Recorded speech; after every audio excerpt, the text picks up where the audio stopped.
अस्सलाम वालेकुम viewers, welcome to ऑप्टिको universe. लेंसोमेट्री के एक और एपिसोड में आपको खुशामदीद। आज हम लेंसोमेट्री के फाइनल एपिसोड में स्फेरोसिलेंड्रिकल लेंस की पावर को फाइंड करना, उसका सेंटर मार्क करना, उसके एक्सिस को मार्क करना सीखेंगे।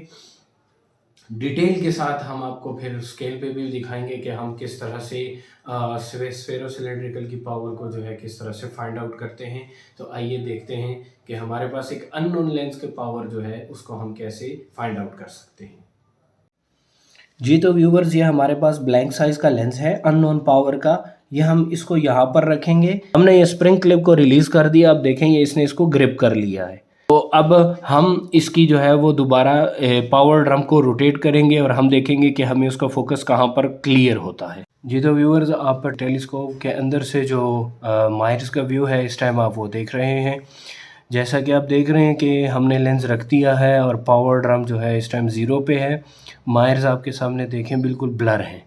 ठीक है, अब हमारा स्टेप क्या है? नेक्स्ट स्टेप ये होगा कि हम पावर ड्रम को देखें, अब रोटेट कर रहे हैं और देखिए ये एक वक्त ऐसा आ गया है कि ये मायर्स आपको बिल्कुल क्लियर लाइंस की शेप में नज़र आ रहे हैं। ये क्लियर लाइंस क्यों नज़र आ रहे हैं? जिस तरह हमने एक शॉर्ट वीडियो में डिस्कस किया था कि सिलेंड्रिकल लेंस की ये प्रॉपर्टी है कि वो पॉइंट इमेज को लाइन फोकस में कन्वर्ट करता है। तो इसलिए उस प्रॉपर्टी के तहत जो है ये उस डॉट को या उस पॉइंट को जो है इस टाइम लाइन में कन्वर्ट कर रहा है। इस टाइम हम जो है वो पावर ड्रम पे रीडिंग देख रहे हैं तो -3 में आ रही है, जैसा मैं आपको दिखाने की कोशिश करता हूँ। जी तो इस टाइम आप बिल्कुल क्लियरली देख सकते हैं कि पावर ड्रम पे रीडिंग इस टाइम -3 की आ रही है। पहला फोकस हमारा जो है वो -3 के ऊपर है। -3 पे तो हमारा ये पहला फोकस आ गया है। ठीक है, अब हम फर्दर जो है इस पावर ड्रम को और रोटेट करेंगे और इसके 90, क्योंकि इस टाइम इसके एक्सिस ऑलमोस्ट 65 टू 60 डिग्रीज़ के लगभग आ रहे हैं। ठीक है, अब 90 डिग्री अपार्ट जो है ये लाइंस दूसरी तरफ जो है वो शिफ्ट हो जाएंगी और दूसरे फोकस पे हम देखेंगे कि इस टाइम हमारे पास दूसरा फोकस जो है वो कितने पे आ रहा है।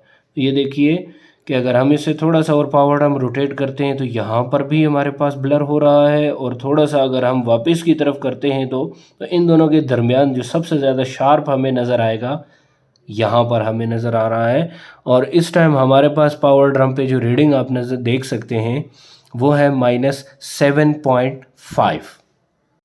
ये व्यूवर्स, ये आप देख सकते हैं कि इस टाइम पावर ड्रम पे जो रीडिंग आपको नज़र आ रही है वो 7.5 पे आ रही है। व्यूअर्स, ये हमारे पास वही स्केल है जो कि पावर ड्रम के ऊपर बना होता है। ठीक है, मैंने उस स्केल को जो है वो स्ट्रेट फॉर्म में, मतलब ये आपके सामने बनाया है। पावर ड्रम यूँ रोटेट होता है, यूँ। तो हमने इसको सामने बनाया। पहला फोकस हमारे पास जो है वो आया था -3 के ऊपर। ठीक है, पहला फोकस यहाँ पर था और दूसरा फोकस जो हमारे पास आया था वो -7.5 पे आया था यहाँ पर। ठीक है, पहला फोकस यहाँ पर और दूसरा फोकस यहाँ पर। तो जैसे कि हमने वो किया, डिस्कस किया कि हमें नेगेटिव फॉर्म में सिलेंडर लेने के लिए क्या करना पड़ेगा कि मिनिमम माइनस और मैक्सिमम प्लस जो है वो हमें लेना पड़ेगा। मिनिमम में नेगेटिव और मैक्सिमम में हमारे पास जो है पॉजिटिव।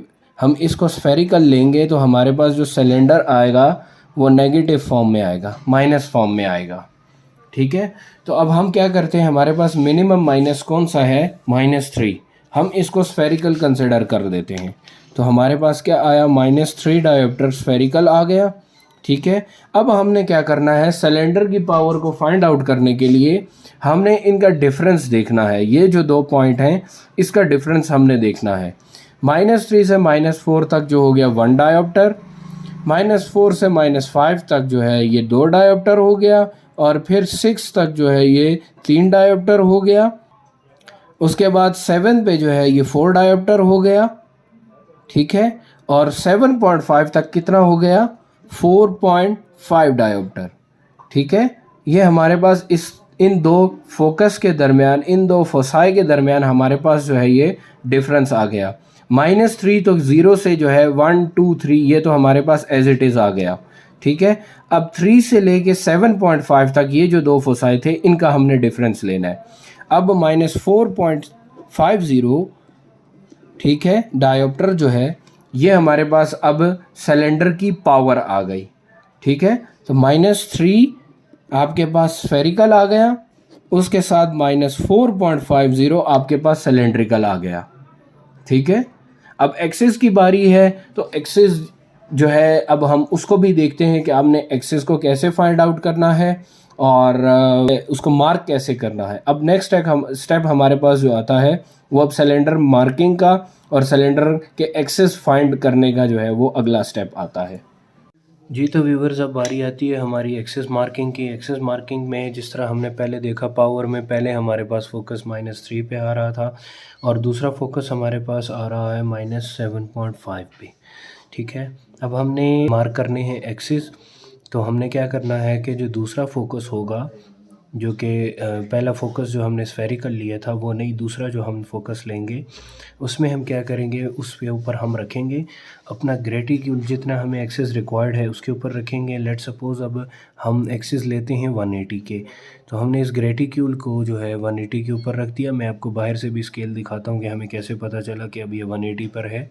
जी तो व्यूवर्स, ये देखिए कि हमारा जो ग्रेटिट्यूड अंदर रोटेट हो रहा था, ये 180 एक्सिस को यहाँ पर हमें कंफर्म कर रहा है कि हमारा जो इस टाइम ग्रेटिट्यूड है वो 180 पर है। जी, ये हमारे पास लेंस है। अब लेंस को उसी जगह पे रख के हमने यूं रोटेट करना शुरू कर देना है ये। ठीक है, ये रोटेट कब तक करेंगे, जब तक हमारे पास 180 के एक्सेस नहीं आ जाते, क्योंकि हमें इस टाइम अगर रिक्वायर्ड 180 हैं एग्जाम्पल पे, तो हम 180 तक इसको रोटेट करते रहेंगे। तो अब हम दोबारा से हम टेलीस्कोप का इनर व्यू देखते हैं कि ये कैसे रोटेट होता है। अब लेंस हमने 180 के ऊपर ग्रेटिट्यूड रख दिया और अब हमने जो है वो लेंस को रोटेट जिस तरह से हमने किया था उस तरह से हम रोटेट करना स्टार्ट कर रहे हैं।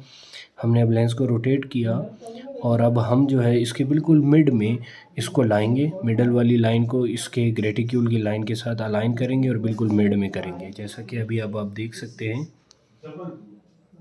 ऐसे। ये यहाँ पर हमने ये कर दिया। ठीक है, और अब जो हमारे पास एक्सिस मार्कर जो इसके अंदर है वो एक्सिस मार्कर से एक्सिस मार्क कर देंगे। ये जैसे आप देख सकते हैं कि ये 3 डॉट्स हैं। ठीक है, ये जो है उस पॉइंटर की मदद से हमने इसके ऊपर मार्क कर दिए हैं। मैं आपको दिखाता हूँ, एक ये, ठीक है, ये वाला सेंटर वाला है जो कि आपका ऑप्टिकल सेंटर को भी डिनोट करता है, और तीसरा जो है वो ये है। ठीक है, ये अब हमारे पास एक्सेस मार्क हो चुके हैं, जिनमें से सेंटर वाला जो है ये ऑप्टिकल सेंटर है। ठीक है, ये अब इस एक्सेस को ग्लासेस में फिट करने के लिए, मोर एक्यूरेसी के लिए, हमें इनको आपस में जोड़ देना है।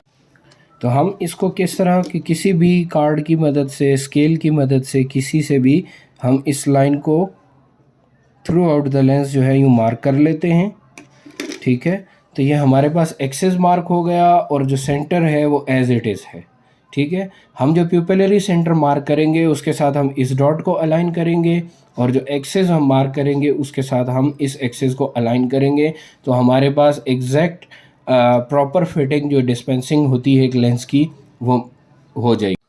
मज़ीद ऐसी वीडियोस, ऐसे कंटेंट देखने के लिए हमारे साथ कनेक्टेड रहिए। यूनिवर्स को सब्सक्राइब करना ना भूलिएगा। अल्लाह हाफिज़।